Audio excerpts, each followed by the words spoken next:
ജനാഭിമുഖ കുർബാനയ്ക്കായി വാദിക്കുന്ന ഫാദർ കുര്യാക്കോസ് മുണ്ടാടൻ ഉൾപ്പെടെയുള്ള വിമതരുടെ ഒന്നാമത്തെ ന്യായം യേശുക്രിസ്തുവിൻ്റെ അന്ത്യ അത്താഴത്തിൻ്റെ ഓർമ്മയാണ് പരിശുദ്ധ കുർബാന. രണ്ടാമത്തെ ന്യായം ശിഷ്യന്മാരുടെ മുഖത്ത് നോക്കിയായിരുന്നു യേശു അത് സ്ഥാപിച്ചത്. അതുകൊണ്ട് കുർബാന ജനാഭിമുഖമായിരിക്കണം. ഈശോ തൻ്റെ സ്ലീഹന്മാരോടൊത്ത് അന്ത്യ അത്താഴ വേളയിലാണ് ബലി സ്ഥാപിച്ചത് എന്നാണ്. സാധാരണ ഭക്ഷണം കഴിക്കുന്നത് മുഖാമുഖം ഇരുന്നല്ലേ. അതുകൊണ്ട് തന്നെ ബലി സ്ഥാപിക്കപ്പെട്ടതും ഈശോയും സ്ലീഹന്മാരും മുഖാമുഖം ഇരുന്നു കൊണ്ടായിരിക്കും എന്നുള്ളത് വ്യക്തമാണ്. കുർബാനയുടെ യഥാർത്ഥ ചരിത്രമോ സത്തയോ അറിയാതെയാണ് ഇത്രയും കാലം ഇവരൊക്കെ പഠിച്ചതും കുർബാന അർപ്പിച്ചതും എന്നതിൻ്റെ തെളിവാണ് ഈ വാദങ്ങൾ. ഇതത്ര പരിതാപകരമാണ്. ഒന്നിച്ചുള്ളവർ അത്താഴത്തിൻ്റെ ഓർമ്മയും അനുകരണവുമാണ് കുർബാനയെങ്കിൽ അൾത്താരയുടെയോ സക്രാരിയുടെയോ ആവശ്യമേ ഇല്ല. വെറുമൊരു മേശയും കസേരകളും കുറച്ച് പാത്രങ്ങളും അപ്പവും വീഞ്ഞും, വേണമെങ്കിൽ കുറച്ച് ടച്ചിങ്സും മതി. കത്തോലിക്ക സഭയുടെ പ്രബോധനമനുസരിച്ച് വിശുദ്ധ കുർബാന വെറും ഒരു പ്രാർത്ഥനാ സമ്മേളനമോ യേശുവിൻ്റെ അന്ത്യ അത്താഴത്തിൻ്റെ ഓർമ്മ പെരുന്നാളോ മാത്രമല്ല. അത് യേശുക്രിസ്തുവിൻ്റെ കുരിശിലെ ഏക ബലിയുടെ കൗദാശിക സാന്നിധ്യവും അനുസ്മരണവുമാണ്. അന്ത്യ അത്താഴത്തിൽ യേശു അപ്പവും വീഞ്ഞും എടുത്ത്, ഇത് നിങ്ങൾക്ക് വേണ്ടി നൽകപ്പെടുന്ന എൻ്റെ ശരീരമാണ്, ഇത് നിങ്ങൾക്ക് വേണ്ടി ചൊരിയപ്പെടുന്ന എൻ്റെ രക്തമാണ്, എൻ്റെ ഓർമ്മയ്ക്കായി ഇത് ചെയ്യുവിനെന്ന് പറഞ്ഞല്ലോ. അടുത്ത ദിവസം കാൽവരിയിൽ അവൻ തൻ്റെ ജീവൻ ലോകത്തിൻ്റെ രക്ഷയ്ക്കായി സമർപ്പിച്ചു. അതുകൊണ്ട് യേശുവിൻ്റെ പീഡാനുഭവവും കുരിശുമരണവും ഉത്ഥാനവും കുർബാനയിൽ അനുസ്മരിക്കപ്പെടുന്നു എന്നാണ് സഭ പഠിപ്പിക്കുന്നത്. ആ ഏകരക്ഷാകര ബലിയുടെ കൗദാശിക അനുസ്മരണമാണ് ദിവ്യബലി. യേശു അന്ത്യ അത്താഴ നേരത്ത് പറഞ്ഞ വചനങ്ങളുടെ പൂർത്തീകരണം സംഭവിക്കുന്നത് അടുത്ത ദിവസം കുരിശിൽ ശരീരവും രക്തവും ജീവനും അർപ്പിക്കുമ്പോഴാണ്. ദിവ്യബലിയിൽ പരിശുദ്ധാത്മാവിൻ്റെ പ്രവർത്തനത്താലും ക്രിസ്തുവിൻ്റെ വചനത്താലും അപ്പവും വീഞ്ഞും ക്രിസ്തുവിൻ്റെ ശരീരവും രക്തവുമായി മാറുകയാണ്. അങ്ങനെ വിശ്വാസികൾ ക്രിസ്തുവിനോടും പരസ്പരവും കൂടുതൽ ഐക്യത്തിലാകുകയാണ്. കാൽവരിയിലെ ഏകബലിയിൽ സഭ ഒന്നാകെ പങ്കുചേരുകയാണ്. ദൈവമക്കൾ ഒരുമിച്ച് ക്രിസ്തുവിൻ്റെ ശരീരവും രക്തവും സ്വീകരിക്കുന്ന ആത്മീയ വിരുന്നാണിത്. യൂക്കറിസ്റ്റ് എന്ന ഗ്രീക്ക് വാക്കിൻ്റെ അർത്ഥം തന്നെ നന്ദി പറച്ചിൽ എന്നതാണ്. ദൈവത്തിൻ്റെ രക്ഷാപ്രവൃത്തികൾക്കുള്ള സഭയുടെ മഹത്തായ നന്ദി അർപ്പണമാണ് പരിശുദ്ധ കുർബാന. ചുരുക്കി പറഞ്ഞാൽ യേശുക്രിസ്തുവിൻ്റെ അന്ത്യ അത്താഴത്തിൽ സ്ഥാപിക്കപ്പെട്ടതും കാൽവരിയിലെ ഏക രക്ഷാകര ബലിയിൽ കൗദാശികമായി പൂർത്തിയാകുന്നതുമായ സഭയുടെ പരമോന്നത ആരാധനയും ആത്മീയ വിരുന്നുമാണ് വിശുദ്ധ കുർബാന. ഇത് വിശ്വസിക്കുന്നവർക്ക് ഇതിലെങ്ങനെ മാറ്റം വരുത്താൻ കഴിയും? വിമതരുടെ മറ്റൊരു വാദം, ഒരു ദേവാലയത്തെ പരിശുദ്ധമാക്കുന്നത് സക്രാരിയിലിരിക്കുന്ന ഈശോയാണ്. ദേവാലയത്തിലെ ഏറ്റവും പ്രധാനപ്പെട്ട സ്ഥലം സക്രാരിയാണ്. നാം ദേവാലയത്തിൽ പ്രാർത്ഥിക്കാൻ കയറുമ്പോൾ നമ്മുടെ ശ്രദ്ധ ഫോക്കസ് ചെയ്യേണ്ടത് സക്രാരിയിലെ ഈശോയിലേക്കാണ്. അടഞ്ഞു കിടക്കുന്ന സക്രാരിയെ നോക്കി നാം പ്രാർത്ഥിക്കുന്നു. ആ ന്യായത്തിനുള്ള മറുപടി ഇങ്ങനെയാണ്: വിമതർക്ക് എവിടെ സക്രാരി? സക്രാരി ഇരിക്കുന്ന അൾത്താരയിലേക്ക് തിരിയാതെ മേശ മാത്രം ഉപയോഗിക്കുന്നവർ സക്രാരിയെ നോക്കി എങ്ങനെ പ്രാർത്ഥിക്കും? സക്രാരിയിലാണ് ഈശോ ഇരിക്കുന്നത് എന്ന് ബോധ്യമുണ്ടെങ്കിൽ, വിശ്വസിക്കുന്നുണ്ടെങ്കിൽ ആ സക്രാരിക്ക് പുറംതിരിഞ്ഞു നിന്ന് അങ്ങനെ കുർബാന ചൊല്ലും. വിമതർക്ക് സക്രാരി വെറും ഒരു ലോക്കറാണ്, അപ്പം സൂക്ഷിക്കാനുള്ള ലോക്കർ. സ്വയം ബലിയർപ്പിക്കുക എന്ന സത്ത ഒഴിവാക്കി തിന്നും കുടിച്ചും വയറ് നിറച്ചാൽ ജനാഭിമുഖവാദികളുടെ കുർബാന പൂർണ്ണമായി. കുരിശിൽ കിടന്നാണ് യേശു പിതാവിന് സ്വയം സമർപ്പിക്കുന്നത്. ലൂക്കായുടെ സുവിശേഷം 23-ാം അധ്യായം 46-ാം വാക്യത്തിലാണ് ഈ സമർപ്പണം വ്യക്തമായി വിവരിക്കുന്നത്.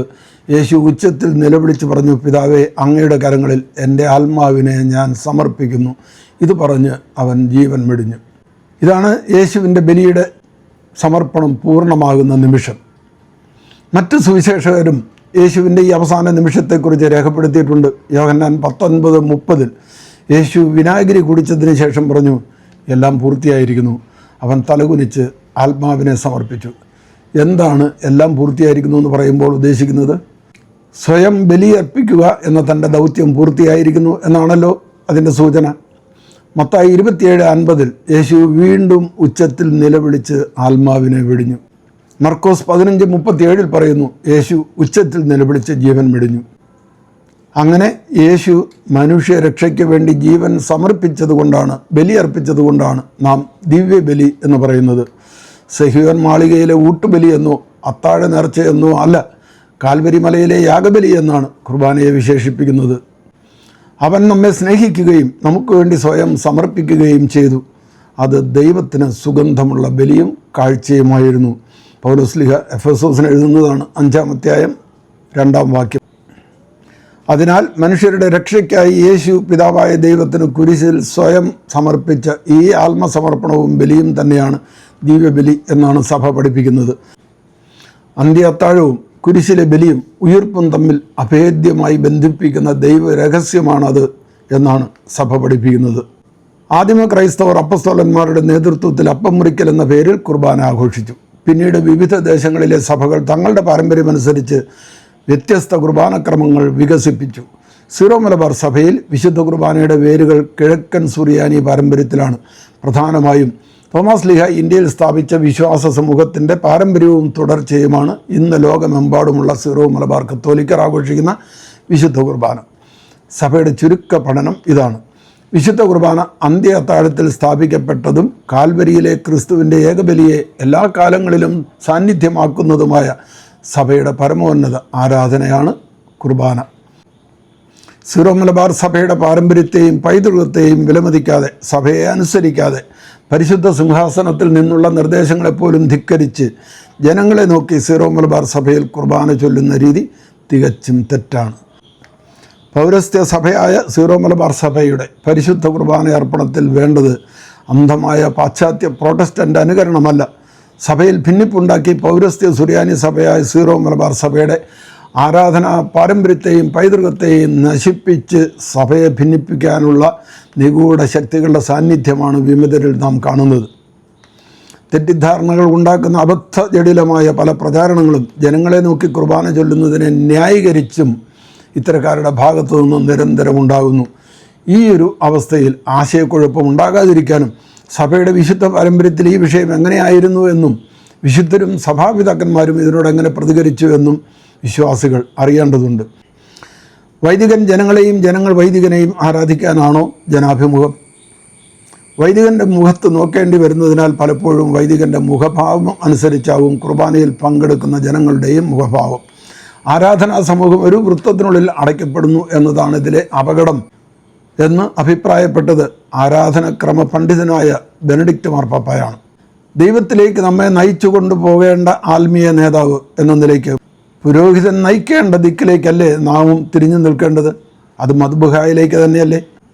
സ്വർഗത്തിൻ്റെ പ്രതീകമായ മദ്ബഹായ്ക്കും ബലിപീഠത്തിനും പുറംതിരിഞ്ഞു നിന്നാണോ കാർമ്മികൻ ബലിയർപ്പിക്കേണ്ടത്? സ്ലിഹന്മാരിൽ നിന്നുത്ഭവിച്ച കിഴക്കോട്ട് തിരിഞ്ഞു നിന്നുള്ള ബലിയർപ്പണമെന്ന അലിഖിത പാരമ്പര്യവും 100% വചനാധിഷ്ഠിതവും ദൈവശാസ്ത്രപരവും ആയിരിക്കെ ഇതിനെതിരെ വാദിക്കുന്ന വിമത തീവ്രവാദികൾക്ക് ചൂണ്ടിക്കാണിക്കാൻ ആരുടെ പാരമ്പര്യമാണുള്ളത്? വേദപുസ്തകത്തിലെയോ വത്തിക്കാൻ കൗൺസിൽ പ്രമാണരേഖകളിലെയോ ഏത് വചനമാണ് ജനങ്ങളെ നോക്കി മദ്ബഹായ്ക്ക് പുറംതിരിഞ്ഞു നിന്ന് കുർബാന അർപ്പിക്കണമെന്ന് വാദിക്കുന്നവർക്ക് നൽകാനുള്ളത്? വേദപുസ്തകവും വിശുദ്ധ പാരമ്പര്യങ്ങളുമാണ് നമ്മുടെ വിശ്വാസത്തിൻ്റെ ഉറവിടങ്ങൾ. അത് രണ്ടും മദ്ബഹായിലേക്ക് തിരിഞ്ഞുള്ള കുർബാന അർപ്പണത്തെയാണ് സാധൂകരിക്കുന്നത്. സ്ലിഹന്മാർ പകർന്നു തന്ന പാരമ്പര്യം മാറ്റുന്നത് ആർക്കു വേണ്ടിയാണ്? 1960 വർഷം ലോകത്തിൽ ഒരിടത്തും ജനാഭിമുഖ ബലിയർപ്പണമെന്ന് ആരും കേട്ടിട്ട് പോലുമില്ലായിരുന്നു. പ്രാർത്ഥന ദൈവവുമായുള്ള സംഭാഷണമാണ് എന്ന് നമ്മളൊക്കെ പറയാറുണ്ട്. സംസാരിക്കുന്ന വ്യക്തിയോട് അഭിമുഖമായി നിന്ന് സംസാരിക്കാനുള്ള അഭിവാഞ്ച മനുഷ്യ സഹജമാണ് താൻ. പ്രാർത്ഥനയിലൂടെ നാം സംസാരിക്കുന്ന ദൈവം അരൂപിയാണ്. അവൻ തൂണിലും തുരുമ്പിലുമുണ്ട്. അതിനാൽ ദൈവം ഏതെങ്കിലും ഒരു ദിശയിൽ മാത്രം പരിമിതപ്പെടുന്നവനല്ല. എന്നിരുന്നാലും നിസ്സാരനായ മനുഷ്യൻ പരിമിതനാണ് എന്നുള്ളത് നാം മനസ്സിലാക്കണം. മനുഷ്യൻ എന്തെങ്കിലും ഒന്ന് അഭിമുഖമാകണമെങ്കിൽ അത് നിലകൊള്ളുന്ന ദിശയിലേക്ക് തിരിഞ്ഞു നിന്നേ പറ്റൂ. അതുകൊണ്ട് ലോകത്തെവിടെയുമുള്ള യഹൂദർ ജെറൂസലേം ദേവാലയം സ്ഥിതി ചെയ്യുന്ന ദിശയിലേക്ക് അഭിമുഖമായി നിന്നുകൊണ്ടാണ് പ്രാർത്ഥിക്കുന്നത്. മുസ്ലിങ്ങളാകട്ടെ അവരുടെ വിശുദ്ധ സ്ഥലമായ മെക്കയുടെ ദിശയിലേക്ക് തിരിഞ്ഞു നിന്നുകൊണ്ട് പ്രാർത്ഥിക്കുന്നു. ലോകമെമ്പാടുമുള്ള പുരാതന ക്രൈസ്തവർ സ്ലീഹന്മാരുടെ കാലം മുതലേ ചെയ്തിരുന്നത് പോലെ നമ്മൾ മാർത്തോമാ ക്രിസ്ത്യാനികൾ കിഴക്കിന് അഭിമുഖമായി നിന്നുകൊണ്ടാണ് പ്രാർത്ഥിച്ചിരുന്നത്. വിശുദ്ധ ഗ്രന്ഥത്തെയും ദൈവശാസ്ത്രത്തെയും അടിസ്ഥാനപ്പെടുത്തിയാണ് കിഴക്കിനെ സഭയുടെ തുടക്കം മുതൽ സ്ലീഹന്മാരുടെ കാലം മുതൽ തന്നെ പ്രാർത്ഥനയ്ക്കുള്ള ദിശയായി സ്വീകരിച്ചിരിക്കുന്നത്. സൂര്യൻ ഉദിച്ചു വരുന്നതും രാത്രിയുടെ അന്ധകാരത്തെ അവസാനിപ്പിച്ചുകൊണ്ട് പ്രകാശം കടന്നു വരുന്നതും കിഴക്കാണ്. ഈശോ ലോകത്തിൻ്റെ പ്രകാശവും നീതി സൂര്യനും വെളിച്ചവും സൂര്യവദനനും ആണല്ലോ. മിശിഹായിലേക്ക് തിരിയുന്നതിൻ്റെ പ്രതീകമായി നസ്രാണികൾ കിഴക്കോട്ട് തിരിഞ്ഞു നിന്ന് പ്രാർത്ഥിക്കുന്നു. സഭാപിതാവായ ഗിരിഗരി പറയുന്നു, നാം കിഴക്കോട്ട് തിരിഞ്ഞു നിന്ന് പ്രാർത്ഥിക്കുന്നത് ദൈവം അവിടെ മാത്രമാണുള്ളത് എന്ന ചിന്ത കൊണ്ടല്ല, മറിച്ച് നമ്മുടെ ആദ്യത്തെ പിതൃരാജ്യം കിഴക്കായതുകൊണ്ടാണ്. അത് ദൈവം കിഴക്ക് ഏദനിൽ സ്ഥാപിച്ചതും നാം പുറത്താക്കപ്പെട്ടതുമായ പറുദീസായെക്കുറിച്ചാണ്. തൻ്റെ പരിശുദ്ധമായ പൂർവ്വ അവസ്ഥയിലേക്ക് പശ്ചാത്താപത്തോടെ തിരിയുന്നതിനുള്ള അഭിവാഞ്ച കിഴക്കോട്ട് തിരിഞ്ഞു നിന്നുകൊണ്ടുള്ള പ്രാർത്ഥനയിൽ കൂടി പ്രകടമാകുന്നു. ഈശോയുടെ ആദ്യ ആഗമനം ഈ ലോകം അറിഞ്ഞത് കിഴക്കുതിച്ച നക്ഷത്രം വഴിയാണല്ലോ. കിഴക്ക് നിന്ന് പടിഞ്ഞാറോട്ട് പായുന്ന മിന്നൽ പിണർ പോലെ ആയിരിക്കും. മത്തായി 24:27. ഈശോയുടെ രണ്ടാം ആഗമനം അതുകൊണ്ട് കിഴക്ക് നിന്ന് വരുന്ന ദൈവത്തിൻ്റെ മഹത്വത്തെ പ്രതീക്ഷിച്ചുകൊണ്ട് നസ്രാണികൾ കിഴക്കിന് അഭിമുഖമായി നിന്ന് പ്രാർത്ഥിക്കുന്നു. എസെക്കിയേൽ 43:2. ഈശോയുടെ രണ്ടാം വരവ് പ്രതീക്ഷിച്ച് കഴിയുന്ന മണവാട്ടിയായ സഭ മണവാളൻ വരുമെന്ന് വചനം പറയുന്ന ദിക്കിലേക്ക് നോക്കി നിന്ന് പ്രാർത്ഥിക്കുന്നത് വിശ്വാസത്തിൻ്റെയും പ്രത്യാശയുടെയും വലിയൊരു പ്രകടനം കൂടിയാണ്. നാമും ബലിയർപ്പകരായതുകൊണ്ട് നമ്മളും നമ്മുടെ പ്രതിനിധിയായ പുരോഹിതനും ഒരേ ദിശയിലേക്ക് മിശിഹായുടെ പ്രത്യാഗമനത്തെ പാർത്തുകൊണ്ട് അവിടുന്ന് മഹിമപ്രതാപവാനായി പ്രത്യക്ഷപ്പെടാനിരിക്കുന്ന കിഴക്ക് ദിക്കിലേക്ക്, അൾത്താരയിലേക്ക്, ദൈവത്തിൻ്റെ സിംഹാസനവും തിരുക്കല്ലറയുടെ സാദൃശ്യവുമായ ബലിപീഠത്തിലേക്ക് നോക്കി ബലിയർപ്പിക്കുന്നു. ഇതാണ് ചുരുക്കം. ഈശോ പരിശുദ്ധ കുർബാന സ്ഥാപിച്ചത് നമുക്ക് മാറി നിന്നുകൊണ്ട് ആരാധിക്കാനല്ല, മറ്റൊരു മിശിഹ ആയി അവനെ നമ്മിലൂടെ ലോകത്തിന് വെളിപ്പെടുത്താനാണ്. രണ്ടാം വത്തിക്കാൻ കൗൺസിലിന് ശേഷം മാത്രം സംഭവിച്ച ഒരു പ്രതിഭാസമാണ് ജനാഭിമുഖ കുർബാന. രണ്ടാം വത്തിക്കാൻ കൗൺസിലിൽ ഒരിടത്തും ജനാഭിമുഖം വേണം എന്ന് പറയുന്നില്ല. ലിറ്റർജിയുടെ ചൈതന്യം എന്ന ബെനഡിക്റ്റ് പാപ്പായുടെ ഗ്രന്ഥത്തിൽ മദ്ബഹ അഭിമുഖ കുർബാന അർപ്പണമാണ് വേണ്ടത് എന്ന് സമർത്ഥിക്കുന്നുണ്ട്. എക്കാലത്തെയും ദൈവശാസ്ത്രജ്ഞരിൽ അഗ്രഗണ്യനാണല്ലോ ബെനഡിക്റ്റ് മാർപ്പാപ്പ.